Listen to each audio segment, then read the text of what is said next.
Good morning সবাইকে। তো সকালবেলা ঘুম থেকে উঠে আমি কাজকর্ম সেরে চা করেছি, চা করে ওকে দিয়েছি আর আমি নিয়ে খাচ্ছি বসে। আর এইদিকে তোমার ভাত বসিয়ে দিয়েছি।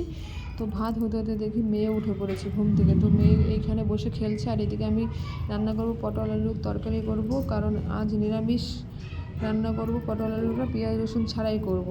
দেখি পটল আলু পেঁয়াজ রসুন ছাড়া করলে কেমন লাগে, তো ভালোই লাগবে আশা করি। তো এদিকে আমি পটল আলু মানে তরকারি রান্না করতে করতে আমি মেয়ে যেহেতু উঠে পড়েছে, তো মেয়ের কাছে গিয়ে বসেছিলাম, ওই দিকে খেলছিল। তো এইদিকে আমি এসেছি, পটল আলু কষানো হতে হতে চলে এসে দেখি তোমার মশলাটা কষে গেছে। যাওয়ার পরে তোমার পরিমাণ মতন জল দিয়েছি আর এইদিকে আমি বসেছিলাম। তো তার মধ্যে দেখি মেয়ে এসে আমার কাছে এসে বসবো, এখানে আর বসবে না, আমি যেখানে বসে থাকবো সেখানে বসবো। এই যে বসে বসে খেলছে আমার কোলে।